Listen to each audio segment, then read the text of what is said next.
Hello students, welcome back to the channel Akhil math classes. तो आज हम डिस्कस करने वाले हैं क्वेश्चन नंबर 10। पार्ट वन में हमने क्वेश्चन नंबर 9 तक डिस्कस किया था। तो उस वक्त मैं जो पहला वीडियो जो आया था मैं बोर्ड पे पढ़ा रहा था, तभी तो उस रूम में एक्चुअली काम चल रहा है, तो इसीलिए मैं अभी लैपटॉप पे शूट कर रहा हूँ। तो अपकमिंग वीडियोस वगैरह लैपटॉप पे भी फिलहाल अभी आएंगे। ओके, क्वेश्चन नंबर 10 यहाँ पर क्या लिखा है ध्यान से पढ़ते हैं। एमसीक्यू हम कर रहे थे, 9 नंबर तक खत्म होता। Okay, this is the part number video, part number 2। Okay, हमें क्वेश्चन में क्या गिवन है, सेलिंग प्राइस ऑफ शूज हमें गिवन है 420।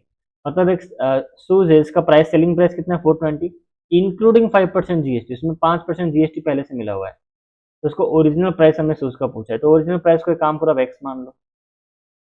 समझ में आया? तो ओरिजिनल प्राइस प्लस, तो इसमें 5% ऑफ जो भी होगा, 5% जो हमारा जीएसटी है, original price of the shoe में, उसी original price of the shoe में ही लगा होगा ना वो पैसा। ये दोनों मिला के, मतलब original price of the shoes और original price of the shoes में, उसमें 5%, उसका ही 5% जीएसटी होगा ना। जो भी आप चीज सामान खरीदते हो उसमें ही जीएसटी होता है। उसका जो प्राइस होता है ना, उस पर जीएसटी ऐड होता है। उसमें जितना आपने, जितने का प्राइस का शूज है, उसमें फिर जीएसटी ऐड होगा। तो हमने प्राइस ऑफ द शूज को एक्स माना है। तो एक्स, ये पहले जो एक्स मैंने लिखा है वो क्यों है, क्योंकि original price of the shoes. उसके बाद उसी पे, वही original price of the shoes पे ही पे आपका 5% जीएसटी लगेगा, जो कि दोनों मिलाने के बाद आपका टोटल जो, आपका जो प्राइस हो गया, वो कितना गिवन है 420 इंक्लूडिंग जीएसटी। ओके, समझ में आ रहा है? तो बस इस इक्वेशन को सॉल्व कर दो, आपका आंसर आ गया। तो एक्स प्लस, यहाँ मैं लिख दूंगा 5/100 इंटू एक्स इक्वल टू 420। थोड़ा सा मेरे को लाइटिंग पे दिक्कत हो रहा है, तो उसका लाइटिंग में कमा दे रहा हूँ थोड़ा सा। Now it is fine. Okay, देखो, तो हमें एक्स की वैल्यू निकालनी है। कैसे निकालनी है ध्यान से देखो। इसको हम लोएस्ट टर्म करेंगे तो 5 इंटू 1, ये कट जाएगा, अब कितना 20 हो जाएगा आपका। ओके, तो कितना हुआ, एक्स प्लस ऊपर रहा आपका x/20 इक्वल टू 420। इतना समझ में आ गया? अब देखो, अब क्या करना है, इसका एलसीएम ले लो। एलसीएम कितना हो जाएगा 20, ये आपका हो जाएगा 20x प्लस ये हो जाएगा x इक्वल टू 420। ओके, तो इसको सॉल्व करो। कितना हो जाएगा 21x बाई कितना 20 इक्वल टू कितना हो जाएगा 420। इसका मतलब फाइनल हमारा 21x equal to 420 multiply with 20। तो x की वैल्यू कितनी निकली, 420 मल्टीप्लाई विथ 20 बाय कितना है, बाय 21। तो 21 देखो डायरेक्टली कट जाएगा आपका, कितना 2 से, तो यहाँ पर 420 20 होगा। तो इन दोनों को हम अगर मल्टीप्लाई कर दें, 20 × 20 कितना हो जाएगा आपका 400। तो original price of the shoes कितना है 400, ऑप्शन नंबर बी। ओके, समझ में आ गया? आगे बढ़े क्वेश्चन में। क्वेश्चन नंबर यहाँ पर हमारा 10 खत्म होता है, क्वेश्चन नंबर 11 पे आते हैं। ये तो बहुत इजी सवाल है। देखो, हमें गिवन है क्या, ए स्क्वायर प्लस बी स्क्वायर हमें गिवन है 13, और क्या गिवन है, ए बी हमें गिवन है 6। हमें ए प्लस बी का होल स्क्वायर का वैल्यू पूछा है, तो कुछ नहीं, ए प्लस बी का होल स्क्वायर पूछा है ना हमसे। ए प्लस बी का होल स्क्वायर क्या होता है, formula A square plus B square plus 2ab। Okay, यहाँ पर 2ab लिख दो। अब ये जो A square plus B square हमें गिवन है 13, यहाँ पर 13 लिख दो, प्लस 2ab मतलब 2 multiply with A B. A B कितना है हमारा 6 है। तो अकॉर्डिंग टू बोर्डमास रूल पहले हम क्या करेंगे, पहले हम मल्टीप्लाई करेंगे। ओके, तो इन दोनों को ऐड करने पे आपका आया 25, तो जो कि होगा ऑप्शन नंबर बी। समझ में आ गया? आगे बढ़ते हैं सवाल में, क्वेश्चन नंबर 12 पे। In the figure L parallel to M, हमें यहाँ पर क्वेश्चन में गिवन है कि यहाँ पर एल जो है ना, ये एल जो लाइन है वो एम के साथ क्या है, पैरेलल है, और एम जो पैरेलल है वो एन के साथ पैरेलल है। इन दोनों, इसका मतलब तीनों आपस में क्या है, पैरेलल है। हमें पूछा गया कि एक्स प्लस वाई कितना होगा, बताओ। देखो, बहुत इजी सवाल है। देखो, ये एक्स की वैल्यू, ये जो एक्स है क्या होगा, देखो सिंपल सा लॉजिक है। देखो, ये हमारा, ये लाइन इसके साथ पैरेलल है, ये हमारा ट्रांसवर्सल है। तो ये अगर 50 गिवन है हमें, तो ये वाला कितना होगा, ये दोनों का रिलेशन क्या है, कोइन ट्रायंगल। कोइन ट्रायंगल का रिलेशन मतलब सम कितना होता है, 180 होता है। तो अगर ये 50 डिग्री है, तो ये वाला एक्स वाला जो एंगल बनेगा वो बच्चों कितना हो जाएगा, 130 होगा, सिंपल सा। तो यहाँ पर एक्स की वैल्यू हमें मिला कितना, 130। ये साइड में भी लिख दो, एक्स की वैल्यू हमें मिला कितना, 130। फिर हमें y का निकालना है, तो y भी बहुत इजी है। देखो, सिंपल सा लॉजिक है। देखो, हमें पता है कि m पैरेलल है n के साथ, ये हमारा ट्रांसवर्सल है, ये हमें 30 गिवन है, तो ये वाला अल्टरनेट रिलेशन है। अल्टरनेट एंगल इक्वल होता है, अगर पैरेलल है तो अल्टरनेट रिलेशन क्या होगा, इक्वल होगा। तो ये अगर 30 है तो इसका मतलब y भी आपका 30 हो गया। इसका मतलब हमें y की भी वैल्यू मिल गई कितना, 30। अब इन दोनों को ऐड कर देंगे, क्योंकि बोला गया ना x प्लस वाई बताओ कितना होगा, तो कितना हो जाएगा 160। ऑप्शन नंबर कौन सा, डी। ओके, क्वेश्चन नंबर 12 समझ में आ गया। अब आते हैं 13 पे। क्वेश्चन में बोला गया है कि एक्स की वैल्यू निकालो अगर एल और एम पैरेलल है। अब ये दोनों आपस में पैरेलल हैं तो एक्स की वैल्यू कितना होगा बताओ मुझे। देखो ये जो लाइन इसके साथ पैरेलल है, ये हमारा ट्रांसवर्सल है, तो ये दोनों का रिलेशन जो क्या होगा, को इंटीरियर, इन दोनों का सम होगा 180। ठीक है, तो इसका मतलब ये जो एंगल है हमारा 3x+5, ये जो एंगल है, इस एंगल का जो वैल्यू है, प्लस और एक जो एंगल है हमारा कितना 4x है, इन दोनों को मिलाएंगे तो आएगा आपका 180 डिग्री ड्यू टू को इंटर एंगल। ओके, तो चलो एक्स वालों को पास में लाओ। ठीक है, इक्वल टू 180, तो एक्स वाले पास में आएंगे तो कितना हो जाएगा 7x+5 equal to 180। Now 7x जो है वो किसके बराबर होगा, 180 माइनस 5 कर दो इसको, 7x जो होगा वो equal to 175। And I think ये दोनों कट जाएंगे तो x इक्वल टू कितना 175 डिवाइड बाई 7, कितना हो जाएगा x की वैल्यू बताओ। कट जाएगा, 7 2 जा 14 होता है, फिर 5 25 होगा, तो x की वैल्यू यहाँ पर मिला हमें कितना 25। हमें आई थिंक x ही पूछा गया है, that is option number D. Okay, आगे बढ़े क्वेश्चन नंबर 14 पे। हमें यहाँ पे गिवन है one of the side of a rectangle, हमें गिवन है रेक्टेंगल का ये साइड हमें गिवन है, और मतलब बोला गया है कि वन ऑफ साइड, अच्छा एरिया गिवन है, sorry this one is area. Okay, तो पढ़ो ध्यान से समझ में आ जाएगा। बोला है कि one of the side of rectangle, rectangle के एक साइड का जो जो एक साइड रेक्टेंगल का जो एरिया है उसका एक साइड का वैल्यू हमें x+3 गिवन है। क्वेश्चन थोड़ा सा लॉजिकल है, मतलब लॉजिकल नहीं है, मतलब इंग्लिश लैंग्वेज का फर्क है। यहाँ पे यहाँ पे एरिया गिवन है ना, बोल रहा है कि एक रेक्टेंगल, देखो मैं आपको हिंदी में ऐसे समझा दे रहा हूँ, एक रेक्टेंगल जिसका एरिया इतना है, उस रेक्टेंगल का साइड ये है, लेंथ ये है। ओके, बस यही क्वेश्चन में गिवन है। इसका मतलब हमें क्वेश्चन पढ़ के समझ में आ रहा है बच्चों कि हमें एरिया गिवन है कितना, x² प्लस 9x प्लस 18, ये हमें एरिया गिवन है, राइट। और हमें उसमें से कोई एक साइड हमें गिवन है रेक्टेंगल का, तो रेक्टेंगल का एरिया गिवन है, कोई एक साइड अगर गिवन है तो आप उसको कुछ भी मान लो ना, लेंथ मान लो, ब्रेथ मान लो, कुछ भी मान लो, आपकी मर्जी। लेट सपोज मैंने लेंथ मान लिया कि x+3 है, ठीक है, तो ब्रेथ तो आसानी से निकल जाएगा। क्या होता है फॉर्मूला बच्चों, एरिया बाय कितना होता है, लेंथ होता है। या फिर मान लो आपने x+3 को ब्रेथ माना होता तो क्या होता, ब्रेथ मानने से हमको लेंथ निकालना होता, तो एरिया बाय ब्रेथ होता। ठीक है, समझ में आ रहा है। तो आई होप आप समझ रहे होगे, बस आपको एरिया को डिवाइड कर देना है साइड के साथ, तो x² प्लस 9x प्लस 18, ये जो हमारा एक्सप्रेशन था एरिया का, उसको हम डिवाइड कर देंगे साइड वाला एक्सप्रेशन x+3 के साथ। तो इसको सॉल्विंग करने का जो तरीका होगा बच्चों, वो क्या होगा पता है, देखो यहाँ पर आप क्या करो, मिडिल टर्म स्प्लिटिंग यूज करो। आपको पता ही है कैसे करते हैं मिडिल टर्म स्प्लिटिंग। तो first term multiply last term कितना होता है, 18x² होता है। जिसको भी मिडिल टर्म समझ में नहीं आता है मुझे कमेंट्स में बताओ, मैंने इसके ऊपर प्रॉपर वीडियो बनाया है अलजेब्रा आइडेंटिटीज के ऊपर, जैसे मैंने पढ़ाया हुआ है मिडिल टर्म स्प्लिटिंग, वो मजा आ जाएगा। ओके, तो हमें मिडिल टर्म स्प्लिटिंग हमें गिवन है, हमें इसका क्या करना है, देखो first term multiply last term कितना 18x² और प्लस करने से 9x आना चाहिए, तो नंबर हमारा क्या होगा, सिंपल सी बात है, नंबर कितना होना चाहिए 18, 6 और 3 होना चाहिए, तो 6x के मतलब ये 9x की जगह पे मैं लिखूंगा 6x plus 3x plus 18, divide कर दो किसके साथ, x+3 के साथ डिवाइड कर दो। अब देखो ध्यान से, पहला दो टर्म को पकड़ो, आपको पता है कैसे मिडिल टर्म स्प्लिटिंग करते हैं। मैंने x² प्लस और 6x को लिया तो x कॉमन हो गया, यहाँ पे बचा x+6, तो इसके बाद 3 कॉमन लेने से ये कितना हो जाएगा x+6। ओके, और जो डिनोमिनेटर में जो x+3 था ना, उसको वैसे ही कॉपी पेस्ट करते चलो, उसमें कुछ चेंजेस मत करो। उसके बाद देखो नेक्स्ट नेक्स्ट स्टेप क्या होगा, x+6 आप कॉमन ले जाओ, तो अंदर क्या रहेगा x+3 रहेगा, राइट, और नीचे आपका x+3 पहले से था। अब ध्यान से देखना, ये दोनों कैंसिल कर दो, तो बचा कितना, सिर्फ x+6 बचा। ओके, इसका मतलब ऑप्शन नंबर बी होगा आपका आंसर। ओके, समझ में आ गया, आई होप आप समझ गए होगे। चलो आगे बढ़ते हैं, क्वेश्चन नंबर 15 में आते हैं। The distance of the point, हमें एक पॉइंट गिवन है ये वाला, जो P5,2। अब मुझे पूछ रहा है कि एक्स एक्सिस से कितना दूरी पे है वो। सिंपल से देखो, अब अगर कंफ्यूज आपको लगता है तब फटाक से एक्स वाई प्लेन बना दो, जो हमारा कार्टेशियन प्लेन है वो मैंने बना दिया है, और 5,2 को रिप्रेजेंट करना है। एक्चुअली इसके इसको मैं पहले इसको अब ऐसे बता देता हूँ, फिर इसको अब एक शॉर्टकट तरीका बताऊंगा, उसको याद रखना। यहाँ पर आपका नेगेटिव नंबर होते हैं -1 -2, सॉरी सॉरी सॉरी, ऊपर पॉजिटिव होंगे, नेगेटिव क्यों होंगे, यहाँ पर बच्चों पॉजिटिव होता है। ओके सॉरी, एक मिनट, यहाँ पॉजिटिव होगा, ऊपर नीचे नेगेटिव होगा, 2, ये हो गया 3, ये हो 4, हो गया 5।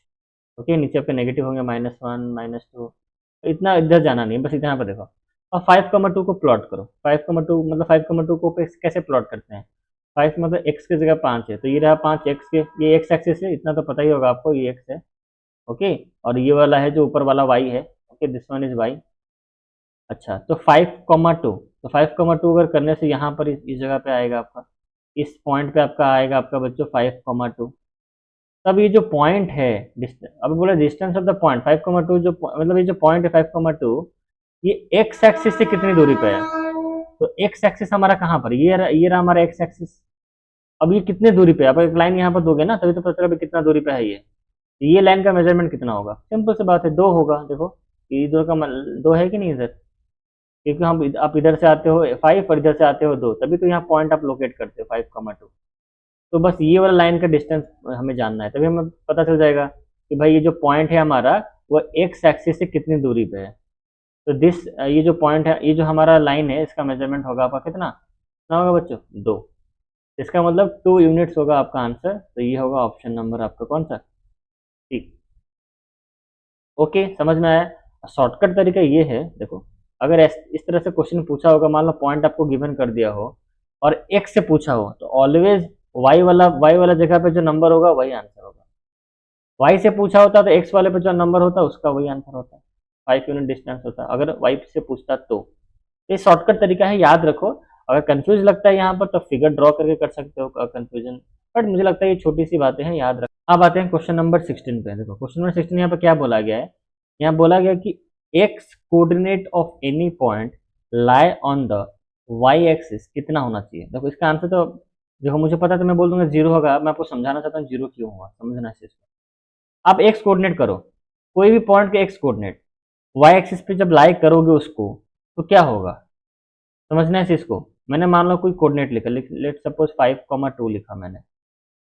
अब इसको यहाँ पर क्या बोला, एक्स कोऑर्डिनेट पूछ रहे हैं हमें, एक्स कोऑर्डिनेट क्या होगा बताओ। कोई भी पॉइंट का अगर वो वाई एक्सिस पे लाई करता है, तो जो हमारा प्लेन बना लो, ये हमारा वाई एक्सिस है ऊपर वाला। मान लो यहाँ पर मैंने वाई एक्सिस पे एक पॉइंट बनाया, तो पूछ रहा है इसका एक्स कोऑर्डिनेट क्या होगा? हमेशा ऑलवेज 0 होगा। देखो मान लो मैं यहाँ पर मैंने पॉइंट दे दिया, तो इसका कोऑर्डिनेट क्या होगा? आप अब उसको नंबर यहाँ पर दे के देख सकते हो। मैं इसको ऊपर रब कर लेता हूँ ताकि आपको चीज़ें और अच्छे से समझ में आए। ओके, तो मैंने यहाँ पे ऐसे बनाया, देखो तो ये रहा आपका 0, ये रहा आपका 1, ये रहा 2, ये रहा 3, ये 4। अब मैंने यहाँ पे एक पॉइंट यहाँ पर दे दिया, तो इसका कोऑर्डिनेट क्या होगा बताओ आप? तब बोलोगे कि सर एक्स यहाँ पर दे दो, 1 2 इधर दे दो, 3। मैंने यहाँ पे एक पॉइंट दिया, ठीक है। तो जिस जिस तरह के एक्स वाई पर है, देखो एक्स पे तो नहीं है, ये पॉइंट के नीचे देखो एक्स क्या है, 0 है। यहाँ एक्स की जगह 0 होगा, और वाई पे है पॉइंट, मतलब वाई की जगह पे 2 होगा, 0,2 होगा। तो वही पूछा है कि अगर कोई पॉइंट वाई एक्सिस पे लाई करता है, जैसे मैंने लाई करवाया है देखो वाई एक्सिस पे, तो हमारा एक्स कोऑर्डिनेट क्या हो? एक्स कोऑर्डिनेट कौन सा होता है? ये वाला एक्स कोऑर्डिनेट। तो एक्स कोऑर्डिनेट क्या है हमारा? 0 है कि नहीं? इसलिए ऑप्शन नंबर ए 0। समझ में आ गया होगा, आई होप आपको समझ में आया होगा। अब हम आगे बढ़ते हैं, क्वेश्चन नंबर 17 पे आते हैं। यहाँ पर बोला गया कि in a polyhedron the number of faces is 6 and the number of edges is 12, find the number of vertices कितना होंगे। तो सबसे पॉपुलर फॉर्मूला है हमारा, आपने जब पढ़ा होगा बुक आपको पता ही होगा, जैसे sorry popular formula and famous formula, that is V minus E plus F equal to 2। ये याद रख लो, ये एग्जाम में डायरेक्ट इस पे सवाल आते हैं। जैसे आया है देखो, एक पॉलीहेड्रन में नंबर ऑफ फेसेस अगर इतना है, नंबर ऑफ एजेस अगर इतना है, तो वर्टिसेस कितने होंगे? सिंपल सा बात, ये फॉर्मूला देखो, वी वी मतलब क्या, आपका वी जो होता है वो नंबर ऑफ वर्टिसेस होता है। तो वर्टिसेस हमें पूछा गया क्या? पूछा, इसको छोड़ दो। ई मतलब क्या होता है बच्चों? ई होता है नंबर ऑफ एजेस। एजेस कितना हमें गिवन है? 12, तो यहाँ पर लिख दो 12। प्लस एफ क्या होता है? नंबर ऑफ आपका क्या होता है? फेसेस। फेसेस हमें गिवन है 6, बराबर 2। बस इसको सॉल्व कर दो। मान के चलो वी को एक्स कितना मान के चलो, तो इस वी इसको सॉल्व करो, प्लस माइनस कितना हो जाएगा? तो यहाँ पर आपका माइनस मतलब -6 होगा, इक्वल टू 2। तो v इक्वल टू कितना हो जाएगा? 2 plus 6, that is v equal to आपका हो गया 8। इसका मतलब नंबर ऑफ वर्टिसेस आपका कितना होगा? 8, जो कि ऑप्शन नंबर डी होगा। क्लियर है? बहुत इजी सवाल था वो। अब आते हैं क्वेश्चन नंबर 18 पे। To cubes of their volumes हमें गिवन है, ratio of their surface area पूछा गया है। दो क्यूब से, to cubes have their volumes in the ratio, मतलब रेशियो में हमें उनका वॉल्यूम गिवन है। ध्यान समझना, बहुत इजी सवाल है। हमें सरफेस एरिया निकालना है क्यूब का। तो सिंपल सा बात एक बताओ मुझे, मैं यहाँ पर S1 लिख रहा हूँ। S1 डिनोट फॉर वॉल्यूम, जो surface area of the first cube, and here S2 denotes the surface area of the second cube. तो सरफेस एरिया फर्स्ट क्यूब जो भी है, सरफेस एरिया निकालने का क्या फॉर्मूला होता है आपको बताओ, सरफेस एरिया ऑफ क्यूब कैसे निकालते हैं? 6 × a² जो हम बोलते हैं भाई 6 × a मतलब आपका साइड हो गया, कंफ्यूजन नहीं होना है, 6 × साइड का स्क्वायर, ठीक है। और नीचे वाला भी वही होगा, 6 × साइड का स्क्वायर होगा। क्लियर है? हमें फिर सवाल में क्या बोला है, टू क्यूब से वॉल्यूम हमें गिवन है, वॉल्यूम का रेशियो हमें गिवन है, समझना इस चीज़ को, वेरी वेरी इंपॉर्टेंट। वॉल्यूम का रेशियो हमें गिवन है, जिसका इस पे हम बाद पे आएंगे, पहले हमें वॉल्यूम का रेशियो गिवन है। तो V1 denotes for volume of first cube and V2 denotes volume of the second cube, जो कि हमें रेशियो में गिवन है 1:1:8, मतलब 1/8 ही हो गया, इसको हम ऐसे लिख सकते हैं। जो भी गिवन डाटा है कि to cubes have their volumes in the ratio 1:8, उसको हम ऐसे लिख सकते हैं इस फॉर्म में, ओके। तो वॉल्यूम का फॉर्मूला आपको पता ही है क्या होता है, साइड का क्यूब होता है, मान लो मैंने ए ले लिया साइड को, तो ए का क्यूब, ठीक है। और एक वॉल्यूम है, मतलब और एक हमारा है, तो उसको मान लो कुछ भी ले, अलग अलग ले लो, साइड उसका अलग भी हो सकता है ना। तो मैंने जैसे ये मतलब उसको बी ले लो, दूसरा वाला को, साइड डिफरेंट भी हो सकते हैं ना। तो इसको मान लो बी का क्यूब ले लिया, जो कि इक्वल है आपका 1/8 के साथ। तो यहाँ पर बच्चों में क्या लिखूंगा, 1/b का होल क्यूब ऐसा मैं लिख सकता हूँ इक्वल टू 1/8। अब a/b जो निकलेगा वो क्या होगा, आपका क्यूब रूट हो जाएगा किसका, 1/8 का। तो 1/8 का जो क्यूब रूट आएगा वो कितना आ जाएगा, 1/2 आएगा। इसका मतलब a/b का जो वैल्यू है वो 1/2। याद रखो बच्चों, a जो है side of the first cube, b जो है side of the second cube. याद रखना मैंने a भी लिया है, a is the side of the first cube, b is the side of the second cube. तो a/b का वैल्यू कितना है, 1/2। अब इसी को लेकर यहाँ पर पुट कर दो इस जगह पे, ठीक है। तो यहाँ पर देखो ये 6 कैंसिल हो जाएगा आपका, ओके, समझना है इसको, 6 कैंसिल, मतलब a² / b² करना है आपको। मतलब बचा क्या, सिर्फ a² / b² बचा। तो a² / b² को मैं लिख सकता हूँ a/b का होल स्क्वायर, ऐसे लिख सकता हूँ मैं। तो a/b का हमें वैल्यू कितना मिला, 1/2, इसका मतलब 1/2 का स्क्वायर कर दो, तो आंसर आपका हो जाएगा 1/4, दैट इज 1:4 का डिटेल सोल्यूशन। तो 1:4 पहला ऑप्शन नंबर होगा, ए ऑप्शन। क्लियर है? बहुत ही इजी सवाल था। अब यहीं पर कैलकुलेट कर सकते हो यार, इतना तामझाम करने की जरूरत नहीं है, एमसीक्यू क्वेश्चन है, शॉर्टकट देखो कैसे करना है। आपको पता है ये वॉल्यूम का है, मतलब इसका क्यूब करना है, 1 का क्यूब हमेशा 1 क्यूब रूट 1 होगा, 8 का क्यूब रूट हमेशा क्या 2 होगा, मतलब 1:2 आपको यहीं पर मिल गया। फिर क्या बोला, सरफेस एरिया में 6 तो कट जाएंगे, ठीक है। सिर्फ उसको 6 का सिर्फ स्क्वायर करना है दोनों साइड का, तो इसका स्क्वायर कर दो, फिर इसका स्क्वायर कर दो, कितना हो जाएगा, 1 का स्क्वायर 1 और 2 का स्क्वायर 4 होगा, तो 1:4। ऐसे ही डायरेक्ट आंसर निकलेगा आपका, सिंपल सा लॉजिक है, फटाक से ऐसे होगा। चलो आगे बढ़ते हैं, क्वेश्चन नंबर 19 पे आते हैं। 19 उसके बाद 20 दो एसेशन रीजनिंग का क्वेश्चन इसको कर देंगे। इफ द इंटीरियर, समझना है इसको, if the interior angles on the same side of transverse intersect in two parallel and are in the ratio इतना गिवन है, the difference between the two angles is 20 degree, two angle 20। If the transversal intersect two parallel and the sum of the inter angle same transverse is 90। 90 degree होता है क्या, ऐसा होता है क्या, no no no. If the transversal intersect two parallel lines sum of the interior angle में same side of transversal, वो होता है आपका 180। मतलब रीजनिंग तो फॉल्स है, इतना रीजन तो पूरा फॉल्स है, रीजन तो फॉल्स है तो कंफर्म है। अब रहा ये जो सवाल है, if the interior angles in the same side transversal intersect into parallel line, वो रेशियो में गिवन है, मतलब कुछ इस तरह सवाल है आपका, रेशियो में कितना, मतलब इसका और इसका रेशियो हमें गिवन है कितना, 4:5, इसको 4x ले लो, इसको 5x ले लो, and the difference of the two angles is 20 degree, 2 and 20 degree है डिफरेंस, ठीक है। चलो, तो इसको अगर हम सॉल्व करेंगे तो इन दोनों को ऐड करो, हमें पता है कि भाई 4x + 5x जो होता है वो कितना होता है आपका 180 डिग्री होता है कि नहीं, बता दो, क्योंकि को इंटर है ना। तो 9x इक्वल टू कितना हो जाएगा 180, इसका मतलब x की वैल्यू आपका निकलेगा 20, कितना निकलेगा, x की वैल्यू कितना निकलेगा 20। तो यहाँ पर इसका मतलब ये वाला जो एंगल है आपका कितना हो गया 80 हो जाएगा, क्योंकि 4x ना, x की वैल्यू 20 है, तो ये वाला एंगल आपका कितना हो जाएगा 5 × 20 कितना 100। अब इन दोनों का डिफरेंस क्या 20 है, देखो 120 का 100 और 80 का, yes, then the difference of the two angles is 20 degree, yes, difference हमारा दो एंगल का 20 निकल रहा है। तो ऊपर वाला सही है बट नीचे वाला गलत है। तो assertion A is true but R is false, तो सी ऑप्शन होगा, A is true but R is false. A सच है, ठीक है, करेक्ट है, बट आर फॉल्स है। क्लियर है? आगे बढ़े, क्वेश्चन नंबर 20 पे आते हैं, the last question of this video. उसके बाद से नेक्स्ट सेक्शन 2 हम स्टार्ट करेंगे, this is the last question, okay. तो हमें क्वेश्चन में गिवन है कि a - b का होल स्क्वायर हमें इतना गिवन है, ध्यान से देखना बच्चों, गिवन है इतना, ओके। आइडेंटिटी, ये तो करेक्ट है, इसमें तो कुछ गलती तो है नहीं। नहीं नहीं, गलती है, ए माइनस बी का होल स्क्वायर पूछा ना, ए स्क्वायर देखो यहाँ पर गलती हो गया, -2 ए भी होना चाहिए ना, गलत है। तो ए तो भैया गलत है, चलो ए तो भाई फॉल्स हो आप। Listen, identity as statement of equality of holds which holds all the values for the variables, yes correct, सही बात है। तो ए इज कौन सा ऑप्शन होगा बताना जरा, A is false, A is false कहाँ है, A is false but R is true, D option होगा। ओके, तो यहाँ पर सारे क्वेश्चन हमने इस वीडियो में खत्म कर दिया है। आई होप आपको वीडियो अच्छा लगा होगा। वीडियो अगर अच्छा लगा वीडियो को लाइक करना, और चैनल पे अगर नए हो तो चैनल को सब्सक्राइब कर लो। Akhil math classes for the more videos. Class 7th का अभी जस्ट रिसेंटली मैंने अभी एक शॉर्ट्स बनाया था और इसका लाइव क्लासेस में डिस्कस किया था। तो मेरा प्लान है कि जो बाकी का जो क्लास 8 जो अभी मैंने आपको जो करवाया है इस वीडियो में, MCQ हमारे सारे खत्म हो चुके हैं। मेरा प्लान है कि जो अपकमिंग जो सेक्शन 2 वाला जो है उसको मैं सोच रहा हूँ लाइव कराऊँ, लाइव आप इंटरेक्ट हो सकते हो मुझसे। तो देखते हैं क्या होता है, लाइव होगा, नहीं तो मैं रिकॉर्डेड वीडियो डाल दूंगा। चलो मिलते हैं नेक्स्ट वीडियो में, और स्टार्ट करेंगे नेक्स्ट वीडियो में, चाहे वो लाइव हो या रिकॉर्डेड हो, उसमें स्टार्ट करेंगे हम क्या, क्वेश्चन नंबर 21 से शुरू करेंगे। देखो सब कुछ रेडी है पहले से, बस मुझे बस शूट करना है। देखो सेक्शन 2 ऑलरेडी सारा क्वेश्चन मैंने स्लाइड वाइज मैनर में सारा रखा हुआ है, बस इसको सॉल्व करना है। तो सारे क्वेश्चन से हम यहाँ पर देखेंगे कि कैसे स्टेटमेंट के साथ मैं आपको चीज़ें समझाऊंगा पहले, देन स्टेटमेंट लिखेंगे कि आपको एग्जाम में कैसे लिखना है ताकि आपको मार्क मिले। ओके, तो till then take care and good bye, और देखते रहना, चैनल को जरूर सब्सक्राइब करना, अगर नए हो तो चैनल पे सब्सक्राइब कर लो। बाय बच्चों, मिलते हैं नेक्स्ट वीडियो।